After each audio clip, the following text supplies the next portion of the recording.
All right, thank you for joining us again on another episode of Smart Mania. We have another great week to cover of wrestling for you. So let's get into it. Let's talk about the news. And we got some news items here I got for it. If you want to go over those for us, Andrea. Okay. Oh, we forgot to mention, I'm your host, Michael, and this is my lovely wife. You're my co-host. Andrea. All right, now let's get into it. Let's get to the news. All right. So, Dolph Ziggler. Oh, wrong one. WWE and 205 Live Star part ways. Yeah, so we had a 205 Live Star in WWE, just parted ways. He was fired by WWE. What was his name? Rich something. Anyways, he was fired. He got into some sort of domestic dispute with his wife, where his wife called the cops. Mm-hmm. Apparently the charges were dropped. The police decided that there was enough evidence to go forward with charges, but with the WWE no policy, no tolerance policy on that type of thing, they decided to part ways with him. He's a former WWE 205 Live champion, so they're moving on from him. But in other news, what happened after that? Mark Andrews officially added to roster after this week's performance on 205 Live. Right, yeah, so 205 Live loses a superstar, but they gain a new superstar. Officially, Mark Andrews is joining the roster. This past week he had a match on 205 Live in the 16-man elimination tournament leading up to WrestleMania. That's going to culminate in somebody winning the Cruiserweight title, the currently vacant title in 205 Live. And Mark Andrews won his first match in here, and now he's officially part of the roster. So that's good for him. What else happened? Shelton Benjamin finds loaded gun in his rental car and calls police. Oh yeah, that was kind of crazy. So Shelton Benjamin, Shelton Benjamin and Chad Gable, they're the tag team that just had their match with the New Day. Yeah. And they've been kind of feuding with them a lot. Mm-hmm. So Shelton Benjamin rents a car, and then it turns out he found a loaded gun in the glove department, and he'd already been driving the car around for a couple days, I guess. Uh-huh. So kind of a scary situation. Obviously the rental car company didn't even check the car after the last person turned it in. Mm-hmm. Otherwise they would have found the loaded gun. Could have been bad. I mean, because Shelton Benjamin, he's a big buff African American guy, so if the cops would have pulled him over and he didn't know that there was a gun in his glove department, that could have ended badly. So, all you car rental companies out there, you better be checking your cars after people turn them in. Mm-hmm. And then in other news, I'll mention the next one. So Ivory is being inducted into the WWE Hall of Fame, so that's big news for Ivory. Good, congratulations to her. And I believe you have a little excerpt for us on Ivory. I do, on Ivory and Goldberg, actually. They're both being inducted. Oh, that's right. So Goldberg is being inducted to the Hall of Fame this year as well. I believe he was already announced joining he was going to be inducted into the WWE Hall of Fame before we started our show. We already did the Dudley Boys. We didn't do one on Goldberg, because he was announced before the Dudley Boys, but so yeah, go ahead and do a little excerpt for us on Ivory. Background on Ivory and Goldberg for us, so Sure. we know who's getting inducted to the WWE Hall of Fame this year. Okay, so Ivory was born November 26th of 1961 in Inglewood, California, as Lisa Mary Moretti. And she started out in the Gorgeous Girls of Wrestling. Gorgeous Ladies of Wrestling, right? Oh, sorry. Gorgeous Ladies of Wrestling, also known as Glow. Yeah. Under the ring name Tina Ferrari in 1986. And then later joined the World Wrestling Federation in 99 as Ivory. And of course retired in 2006. So her persona was, she was one of the trained wrestlers when she joined the WWF. When she was in Glow, she was one of the actual trained wrestlers in Glow when she was in Glow. That I did not know. Right. So she was like one of the few wrestlers that was actually had training before she joined Glow. Okay, so she had actual training before she joined Glow. I don't know if she actually, because I saw that she wrestled with her brothers and sister, but I didn't know if that was like an actual thing or if they just play wrestled. But yeah, so she was one of the trained wrestlers, and she was introduced into the WWF, as one of the Godfather's hosts. Mm-hmm. So that's how she started out in the WWF. And then that was during the time when, of course, women were sexually glorified, and they mainly had their bras and panties matches and the Jello matches, whatever. Yeah, it was definitely a different time in the era of wrestling and the way wrestling treated women, and especially that in the 90s and that Attitude Era. Right. So then later on, she goes on a little hiatus and comes back with the Right to Censor in 2000, and which is a heel group. They mostly don conservative style clothes, and she was basically the only female that stuck with them the whole time, I think. And then, so that led the wrestling into a whole new, I feel like that led them into a whole new era. Even though I don't know about that, but They were it was a storyline. it was part of their storyline.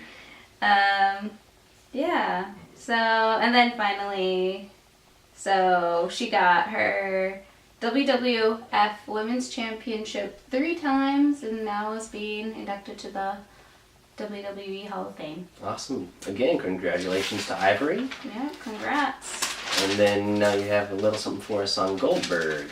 Okay, Goldberg. He was born December 27th of 1966 as William Scott Goldberg in Tulsa, Oklahoma. Before he wrestled, he was in the NFL and did not have a very successful career, and tore his abdomen, which actually after that he did not go back to the NFL. He actually was urged by Lex what's his name? Lex Luger and Sting to try out professional wrestling. So he started in 96 all the way to 2004 and back again from 15 to 2017. Let's see. So he made his debut in 1997 on Nitro in the World Championship Wrestling. Yeah, WCW. And won. And he also played wrestling for Japan in 2002, and then joined the WWE in 2005. Okay, his persona, he was playing himself. He had a silent charisma, brute strength, and he was agile, so that's why people loved him. Yeah, he definitely came out to the ring, and his whole persona was, he'd say, "Who's next?" And then he just, flexed a lot and yelled and had, a real, like scary, "I'm gonna kick your butt" type of attitude. Okay, yeah.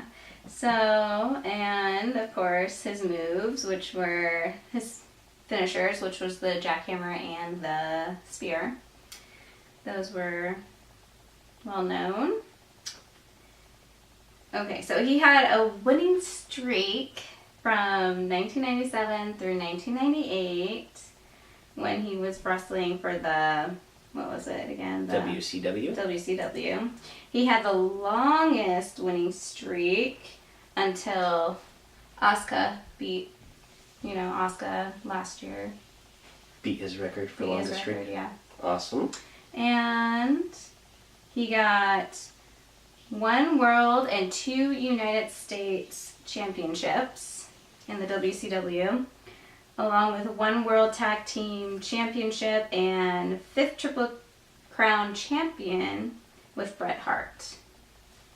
And then in the WWE, he had a 1 World Heavyweight Championship and 1 WWE Universal Championship, and is now being inducted to the Hall of Fame. Awesome. Congratulations to Goldberg. Yep. That's pretty exciting. I was a big Goldberg fan when I was younger, so back in the day, like you said, he started out with WCW. And back in the day, there was like actually, now it's pretty much just WWE on TV. Back then, WCW came on the scene and they actually hit really big. They had got they signed a lot of big superstars back in the day away from the WWE and had a lot of people join their show, and WCW and WWE would be on at the same time on Mondays, and they called it the Monday Night Wars. And Goldberg was one of like the biggest draws for people to watch WCW over WWE sometimes, just because he was, like you said, he had that winning streak. He was so strong and agile, and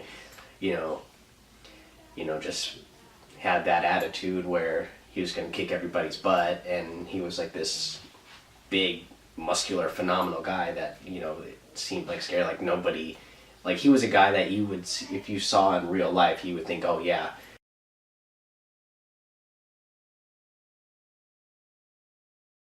So he's still big and strong. Yeah, realistic. Yeah, we just saw him on The Flash. He was on a couple episodes of The Flash, so a little early suggestion for you to go out and watch The Flash if you're not watching that. We watched that. It's a good show, and Goldberg was recently on a couple of episodes. Yeah, he was. Yeah, so that was pretty good.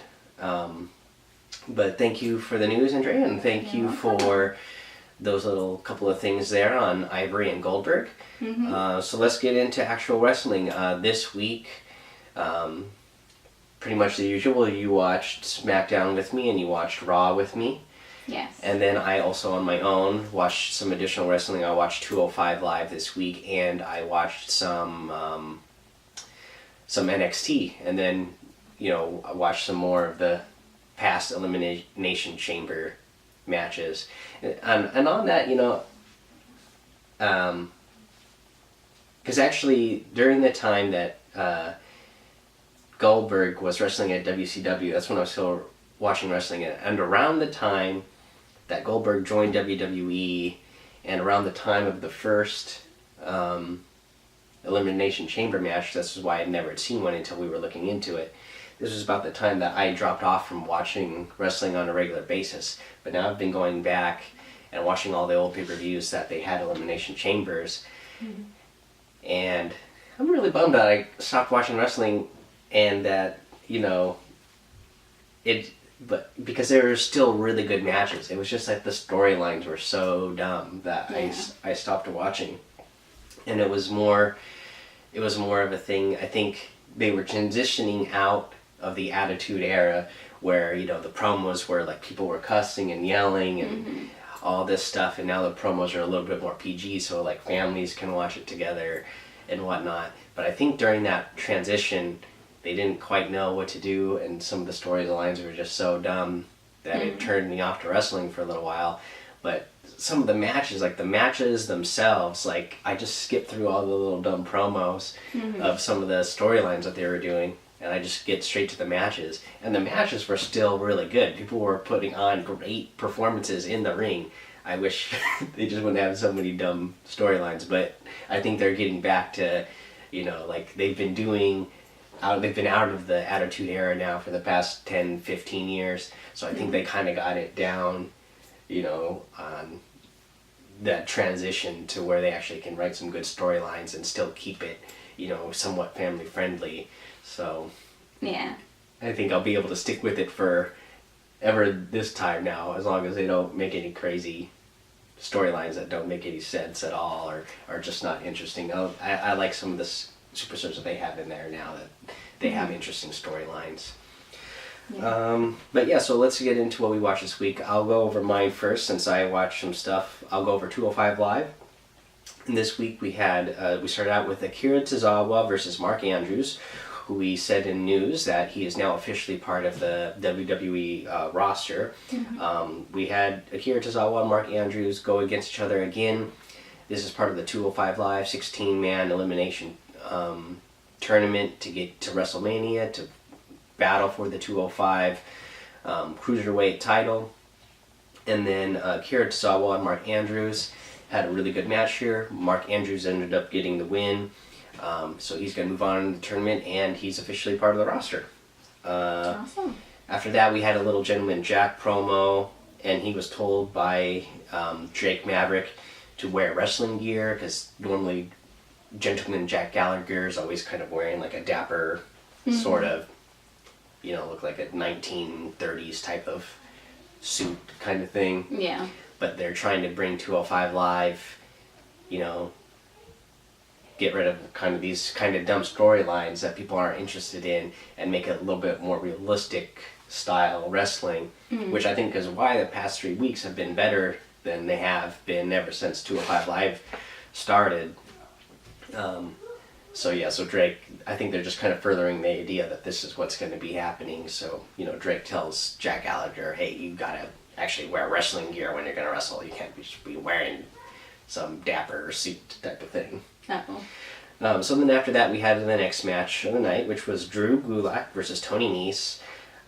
Drew Gulak and Tony Nese are kind of like partners kind of thing. Drew Gulak has been running this persona lately.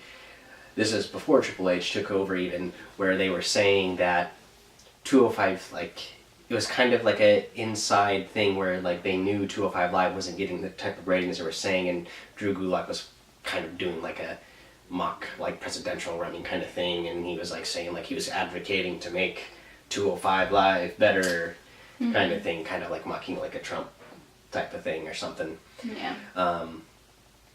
But again, then this was another great match, really good physical match. Drew Gulak kind of had this turn of character during the middle of this match, where towards the end of the match he was kind of losing to Tony Nese for a while. Then towards the end, Drew Gulak kind of turned character. He starts going psycho, and he gets real physical and just starts hammering on Tony Nese, and then pins him and gets the win, and then Drew Gulak was our winner. So this week we had Mark Andrew and Drew Gulak are moving on to the tournament to try to get to WrestleMania. So it was a good 205 Live. If people out there aren't watching it because they didn't like what they've seen in the past, they should tune in now. It's different. Triple H has taken over. The matches are a little bit better, not as dumb storylines, so get into 205 Live if you're not into it yet. Next, after that, I watched some NXT this week. This week, we started out with Pete Dunne versus Roderick Strong, and it was for the United Kingdom Championship. And then Pete Dunne ended up winning this match. This was a really good match. Both these guys real physical as well. Had a lot of really good, big, exciting moves happen during the match with some last second kick out type of things. This actually didn't surprise me because Roderick Strong is also competing in the 16-man elimination thing on 205 Live. So I kind of figured he's probably going to move further along in that tournament. So if he won the United Kingdom Championship on NXT, that would kind of I don't know, I think those two storylines might conflict with each other. So it makes sense that he loses this match. But it was still a really good match. Both the performers looked really good in this one. Next after that, we had a promo with Aleister Black. He comes out, and then Killian Dane comes out and interrupts him, and they have a little promo. Aleister Black is talking about how he really wants to get the NXT Championship, but then Killian Dane comes out, says he also wants it, and so it looks like they're setting up a storyline where they're going to have a feud and fight with each other, and eventually whoever's going to be the NXT Championship in the future, one of those guys might fight against the current champion, and whoever wins between these two. Next after that, we had the return of TM61. They fought against John Skyler and Andrew Duckworth. TM61 won this match. I'm not familiar with TM61. I guess they've been in the past, they had some sort of injury, or they've been gone for a little while or something, but they made a return. Looked good. I'll wait and see what more they set up with them. And then after that, the main event of the night, we had Shayna Baszler versus Ember Moon in a kind of a rematch to fight for the NXT Women's Championship. And this match was a good one as well. Shayna Baszler, she's former UFC fighter, so she looks like for real, like physical in the ring as well. And she kind of plays like that bad girl persona where she's like trying to intentionally hurt her opponents, like not respecting her opponents. And she's been doing that a lot to women in the locker room and in during matches in NXT. So this match, actually, what happened is Kairi Sane came out. I know you don't know who she is per se, but I know you like her because she performed in the Women's Royal Rumble. She was that Japanese girl that you said was that you thought was cute. Yeah. So her whole persona is like she's a pirate, actually. Oh. And so she actually came out to help Ember Moon because it looked like Shayna Baszler was just about to go crazy on Ember Moon again and start like intentionally physically like trying to like break her arm. And so Kairi Sane comes out, interrupts, and helps Ember Moon, which made Ember Moon lose a match by disqualification. But you can't lose the title by disqualification. So even though Shayna Baszler technically won the match, Ember Moon still keeps the NXT Women's title, and that was the end of that. So I'm assuming that's going to set up some sort of feud with Kairi Sane and Shayna Baszler, and we should see some good matches out of them. Yeah. And then let's get over to Raw, one that we watched together. So this week on Raw, we had John Cena come out. He had a promo, and he kind of talked about, he's only got so many chances to get to WrestleMania, and if he doesn't win at Elimination Chamber, he's not going to get to go to WrestleMania, type of thing. For me, I don't really find that believable because he's John Cena. If he doesn't win this Elimination Chamber match, like, they'll find a way to get John Cena into WrestleMania. Yeah. Because he's John Cena and he's a big star. So they'll find a way to get him in. However, I thought this promo overall was good because during the middle of this promo, The Miz comes out and interrupts him, and they argue who would be a better, main event at WrestleMania, John Cena or The Miz. And then, so then John Cena says, okay, well, I challenge you to a match, and whoever loses has to go first in the Elimination Chamber match, which obviously is a big disadvantage at the Elimination Chamber match. But on the point that that The Miz was making about being a main event, who do you think would you want to see at the main event at WrestleMania? Would you rather see The Miz in the main event or John Cena in the main event? If you had to choose, only one of them could be in the main event at WrestleMania. I would want to see The Miz. Me too. Right now, I just love The Miz, especially since he's, he's younger than John Cena, so he's got plenty of years ahead of him. Yes. I'd love to see him, in a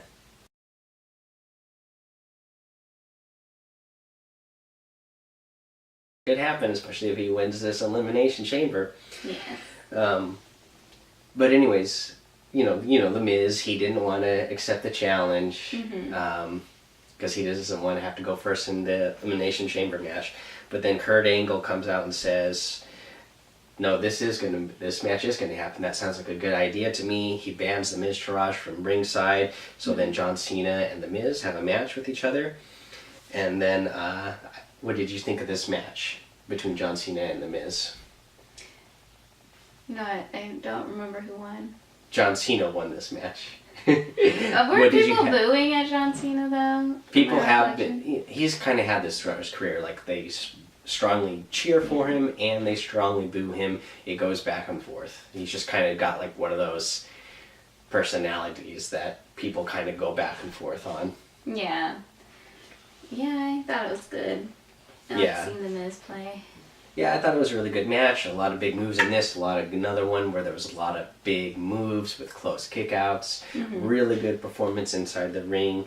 And then John Cena ended up getting the win, which means The Miz has to go first in the Elimination Chamber match. Mm-hmm. And I think I've mentioned to you before in one of the other shows that we did that, now that I've watched a lot of Elimination Chamber matches, The Miz, because it's, you're inside of a metal cage and there's like a metal grating floor that you get slammed on. He's not the kind of guy that I would picture in an Elimination Chamber match. And he's obviously then he's definitely not a guy that I imagine would last all the way from being first in the Elimination Chamber and then last and win and beat everybody and win.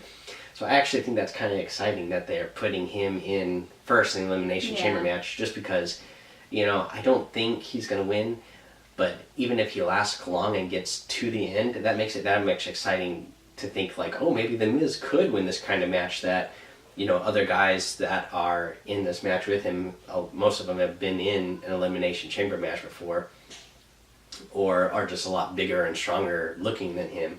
Yeah. So, it would be exciting to see him last a while, because you go, oh, this guy's the definite underdog, so if he could actually last, that would be something to see.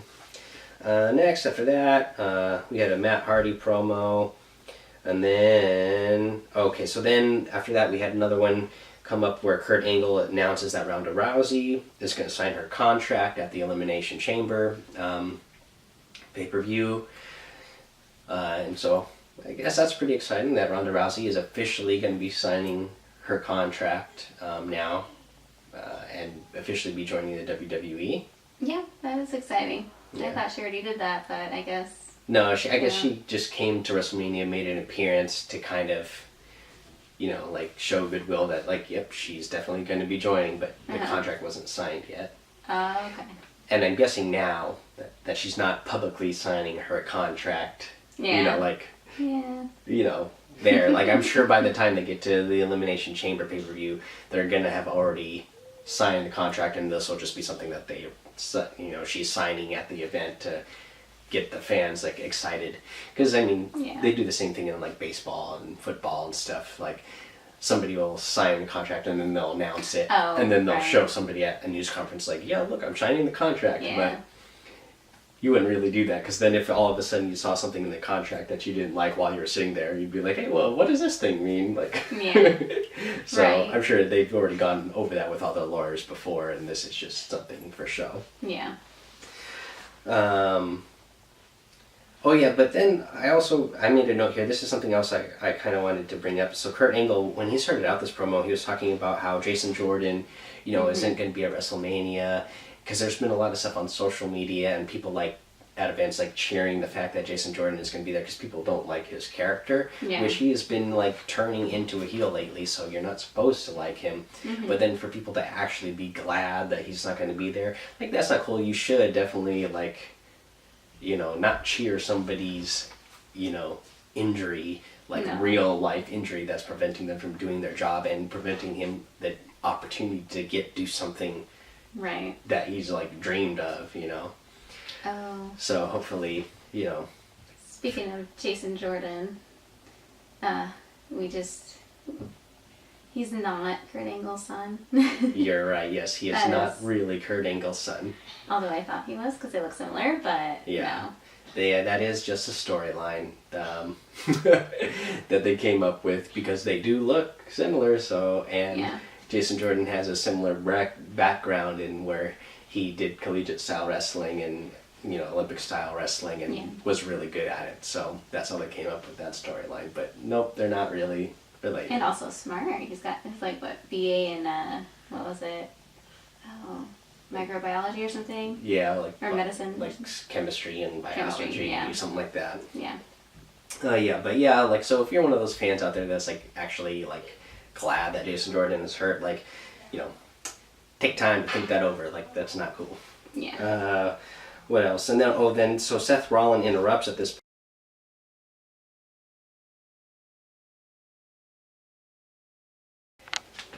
But with that also means that Seth Rollins is not going to be at WrestleMania. So he comes out to talk to Kurt Angle to please give him some sort of chance to qualify for WrestleMania, because he wants to be in it. And then so Kurt Angle decides that yes, he is going to add Seth Rollins to the second chance match that's supposed to happen. That's supposed to be a fatal 4-way. He's going to add him, and so now it'll be a fatal 5-way later tonight with Bray Wyatt, Matt Hardy, Apollo Crews, Finn Balor, and now Seth Rollins for somebody to qualify to be in the Elimination Chamber match. And then Bray Wyatt has a promo right after that talking about how, oh, now there's another competitor, blah, blah, blah. And then after this, we have a match between Bayley and Sasha Banks. And then, again, I just like this feud that they're setting up between the two friends with Bayley, getting to further herself, getting more matches to, like, kind of, like, raise her up, push her up, and push further the fact that Sasha is becoming a heel. I thought they had a good match. So they were doing everything to advance those storylines. Bayley got the win. I'm sure she was happy about that. It was in San Jose, like close to her hometown. So she got to win in front of them. But then after this match, Nia Jax comes in and attacks them both after the match and just kind of proves that she's, the irresistible force and something to be reckoned with. What did you think of this match, Andrea? I enjoyed it. I thought it was pretty good. Yeah, that's it. It was a couple of days ago that I watched this one, so yeah, it's not fresh in my memory. Yeah, and then right after this match, we had Asuka, a little Asuka promo. So Nia Jax came in. No, my mom didn't. Nia Jax had she came in and interrupted this. Then they had the Asuka promo right after it. I feel like that kind of played in to each other where Nia comes out, she's showing that she's like this irresistible force, but then like the fact that they run this couple minute promo of talking about how Asuka's been undefeated for so long. So I think that's just, furthering the storyline that Asuka and Nia Jax are going to meet each other at the pay-per-view, and we'll see what happens if Nia Jax is able to break the streak for Asuka. So furthering that along, let's see what we have next. Now, next we had the Elias promo where he's out there singing, but then Braun Strowman comes out and interrupts. He's got a big bass that he comes out with, starts playing on it, breaks the strings. He starts singing. I was actually impressed with Braun Strowman singing. He was actually a pretty good singer. I was surprised. I was like, oh wow, like I didn't think he would be able to sing like that, but he actually sounded pretty good.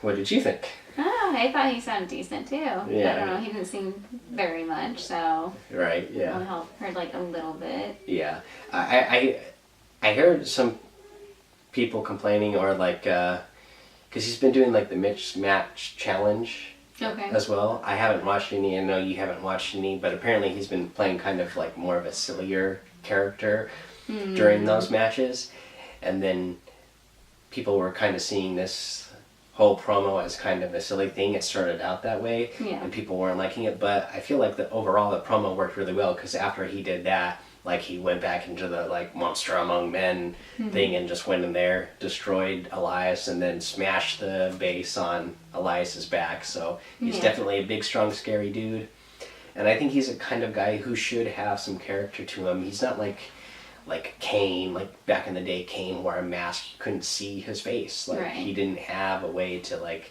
really have any sort of character other than, being like this big monstrous dude. Whereas Braun Strowman, he's not wearing a mask, you actually see his face. So if he has different ways to emote and like get things across, I think that's great. He should do more things like that, and people shouldn't be so worried that they're going to turn him into some sort of silly character. Yeah. Because no matter what, like, even if he acts a little bit sillier, like, nothing's going to change about the fact that he's, like, a big, huge, tall, muscular, strong dude. So he's still going to be scary. Yeah. no matter what. He's pretty scary. Yeah. And then after that promo, we had Roman Reigns versus Sheamus, and Roman Reigns got the win there. Nothing about this match really stands out to me too much that I can remember.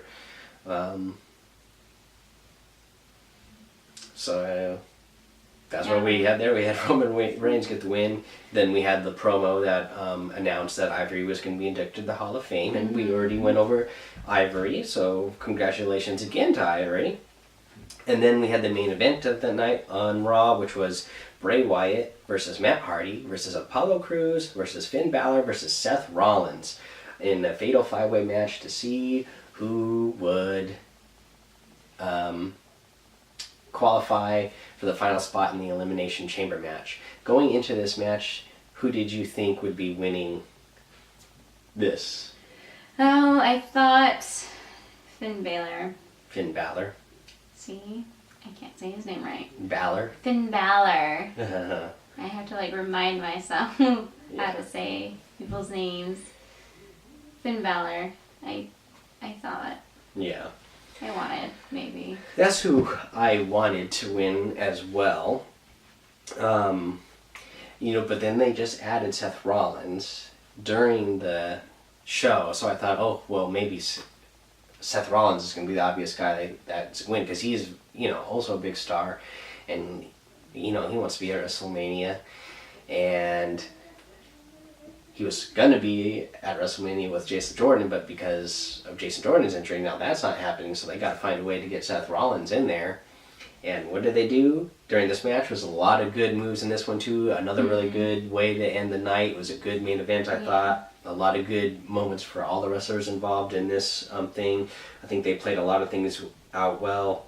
Bray Wyatt and Matt Hardy are obviously still going to get to play out their feud that they got going on with what happened in this match. The only kind of guy that was like an odd man out was Apollo Crews. He didn't really get anybody else to continue a storyline from this match, but Apollo Crews still wins in this match in the way that he showed like he's a really good in-ring performer, so hopefully they'll find more things for him to do. Yeah. But at the end of this match, Seth Rollins and Finn Balor, they have Bray Wyatt on the top rope. They do like a power slam off the top rope to Finn Balor, and they're both pinning him down on the ground. The ref counts 1, 2, 3. Boom, match is over, and then they must have ran out of time because on the television broadcast and the show ends, so you don't know. Oh no, what's going to happen? Right. They both pinned him. So who's going to the Elimination Chamber match? Now, Andrea, do you know what's going to happen? Well, I think... Do I know what's going to happen? I don't know what's going to happen. But I think that they both will go. Ah, very good guess. So I don't know what they expect you to do, but if you were watching the show live, you would have had to then also go to like Facebook, I guess, and then Kurt Angle made an announcement on there right after the show was over. So they will be adding Seth Rollins and Finn Balor both to the Elimination Chamber match, and now we will have our first ever 7-man Elimination Chamber match. Awesome. Yeah. Yay. So I think that's kind of interesting. They've never had 7 men in the Elimination Chamber match before because there's 4 pods, and there's one in each corner that the guys are locked in, and then they release one every 5 minutes. And I don't think they've said how they're going to start this match out. Like, are they going to add a 5th pod somewhere in the middle of the ropes somewhere? Or are they going to start out with 3 guys in the ring and the others still have 4 pods? One opening every 5 minutes. Right. I don't know. We'll just have to wait and see. Official word on what they're going to do for that. Yeah. But yeah, I think that's exciting. And that's going to put a lot of like really good performers in the Elimination Chamber match. And I don't think there's one guy that's going to be involved in the Elimination Chamber match that I wouldn't want to see win. Like, they're all good. I could see them all being a main event at WrestleMania. So it should definitely be a good one to watch. Yes. But I guess we'll just have to wait and see. But that was Raw. Let's get to what we watched on SmackDown this week. This week we had on SmackDown Live, we had the opening was supposed to be a match between Dolph Ziggler and Baron Corbin. However, and this was going to be a qualifying match to add them to the Fatal 3-Way. That's supposed to be between Sami Zayn and Kevin Owens. But however, Kevin Owens and Sami Zayn goes backstage. They attack Baron Corbin before he comes out, and then they go out to the ring and attack Dolph Ziggler as well, and so the match doesn't happen. And then there's more. That storyline will continue throughout the show, so we'll move on to what happened next, which was Sarah Logan versus Charlotte Flair. The Riot Squad came out with Sarah Logan, of course, and then Becky Lynch and Naomi came out ringside to back up Charlotte because of the Riot Squad and them attacking everybody. Charlotte brought her friends out to support her, and I thought that was a good match. I had never really seen Sarah Logan perform very much, so I thought it was good to see her in there in the match. She looked like she could perform, so that was good. But she was in there with Charlotte, who is like one of the best women's performers out there, if not the best. So it might have just been Charlotte making her look good, but she looked good. Charlotte gets the win there. After the end of the ring, she goes out, rolls out, talks to the announcers and tell them, like, okay, 2 down, 1 left to go, meaning she's already beat 2 of the members in Riot Squad, and now she's really wanting to fight Ruby Riot since, they attacked her in the past. What did you think? Yeah, I thought it was good. I enjoy watching Charlotte Flair. Yeah. Then after this, we had a promo. It was Shane McMahon. And then he decides he's going to make a match between Kevin Owens and Baron Corbin.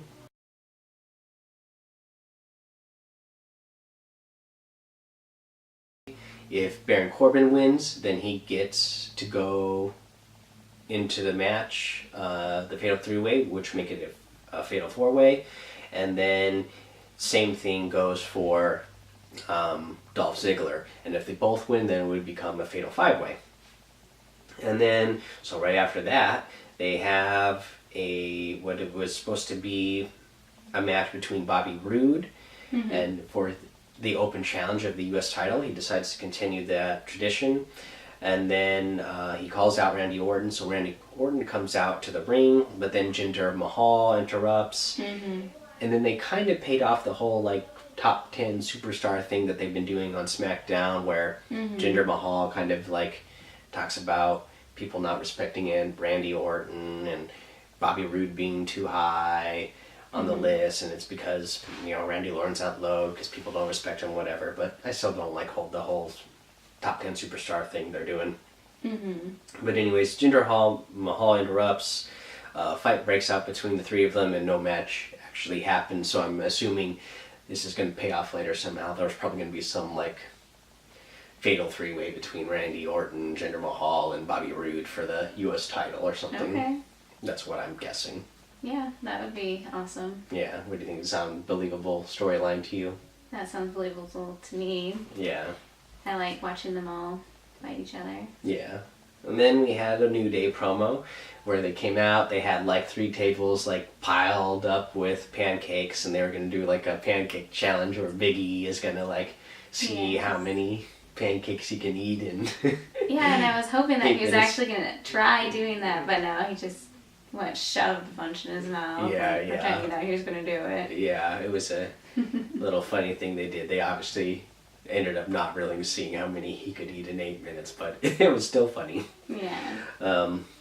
Anyways, then Shelton Benjamin and Chad Gable came out and interrupted and kind of like were dissing them, like, oh, is this what we're all about? Blah, blah, blah. And Chad Gable, saying that like, oh, well, I was an Olympian wrestler, and just kind of like talking about how he's better than that, playing the heel really well. And then, they ended up having a match between New Day and Chad Gable and Shelton Benjamin. New Day ended up winning the match. Again, anytime I get to see New Day perform, whether it's the promos, they're really good in the promos, they're really good in the in-ring performances, like, I just love watching New Day. Yeah, me too. They are so entertaining. Our son loves them too. Loves them. Yeah. All of them. Yeah. I love all of them. Yeah. And then after that, we have another one of those promos that they've been doing on SmackDown with the Usos like walking through like a penitentiary and like talking. The stupid words keep coming up on screen. But at least for that, like it's a like obviously pre-taped promo, so it doesn't look as corny. Like, you know, because WWE has like a Instagram account, YouTube account, and these type of things like these promos that they're doing with the words coming up, I feel like that's a really good like a good short little video that you would see like on a Facebook story or an Instagram story or a Snapchat or a YouTube video. But for the live show, like I feel like they should get rid of those, and those can just be things that they record and are additional content that you go see on Instagram and Facebook and YouTube and stuff. Because I don't like the words popping up on screen when I'm watching the live show. Right. No, I don't either. But I think they didn't do that as often this time. Yeah, I mean, maybe they're getting the message that fans don't like it that much, because they definitely toned down. They didn't do it during every single promo this week. It was just like just this one promo, which was obviously like a pre-recorded promo, so it didn't take away from the fact that somebody was doing a promo live and the words are coming on screen. It's not as, you know, unbelievable when it's something that is obviously pre-taped video, so maybe they're kind of learning a little bit.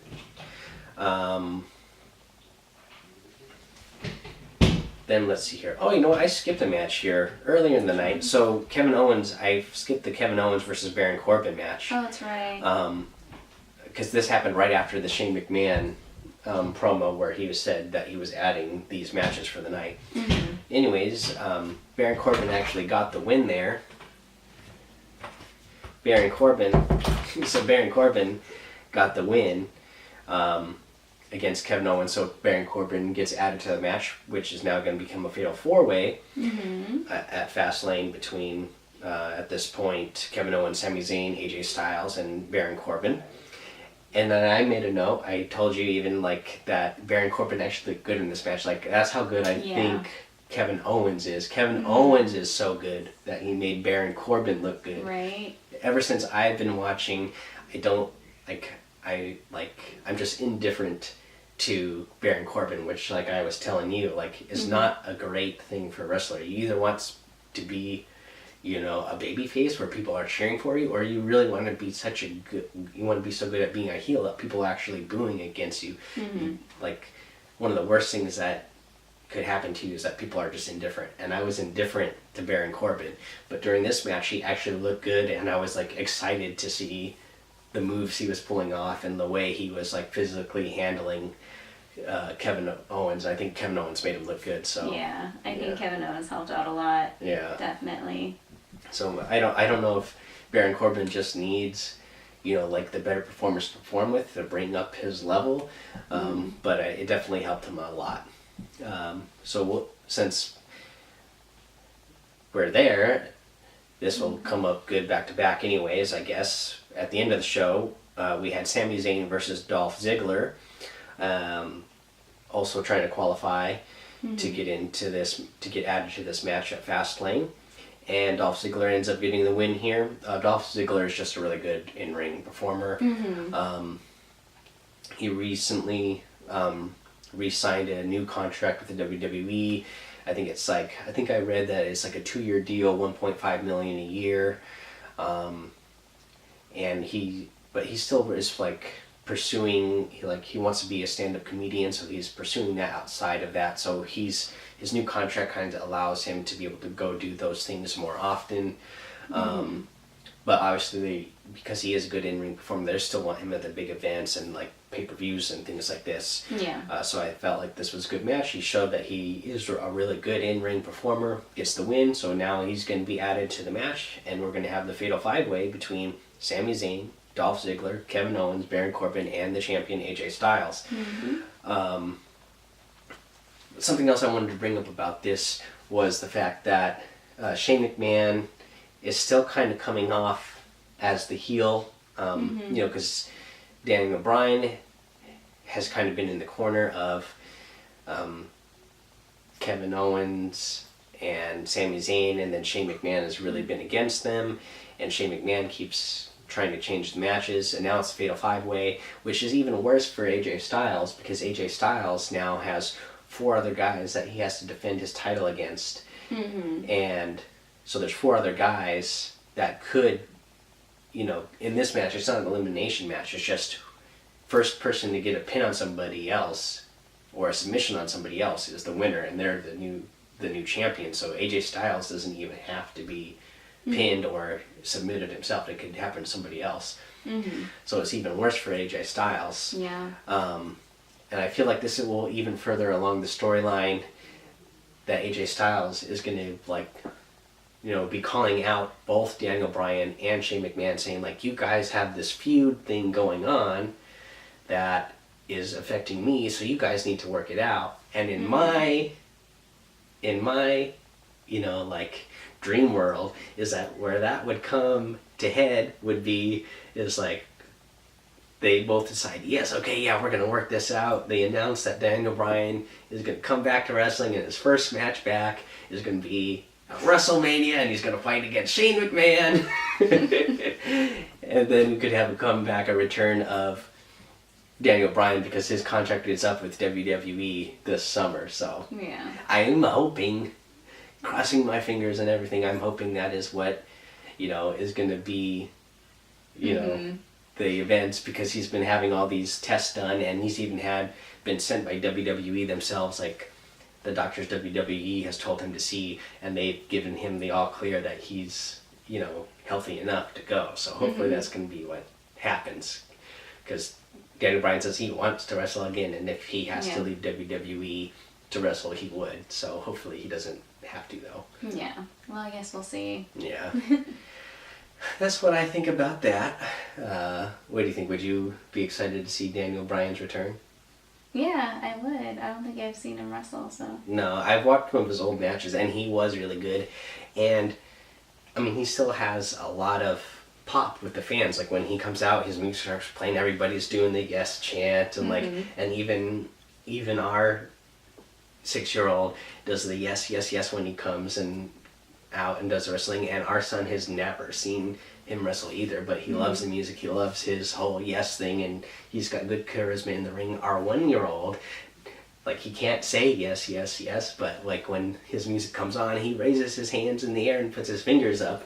So even our 1-year-old a little bit over 1-year-old likes Daniel Bryan, so it would be cool to see him back in the ring and competing. Yeah, that would be. But yeah, that was everything we watched this week.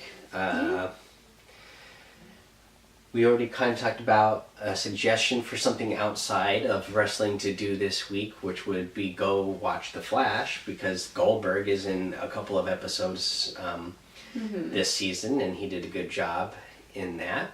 WWE Hall of Famer Goldberg. Anything else that you would suggest that people go out and watch or consume or do outside of wrestling?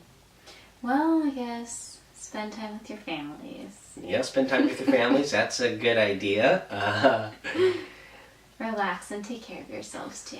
Relax, take care of yourselves. It is a holiday weekend. I would also suggest other superhero related things. We watched The Flash, but we also finally got around. We just watched the first episode of Black Lightning. That was actually really good for the first episode, pilot episode. So if you want to go out and if you're looking for more TV shows to watch, especially a lot of shows this time of year are kind of like, this is like their winter break period where they're not putting out new episodes. So go watch Black Lightning.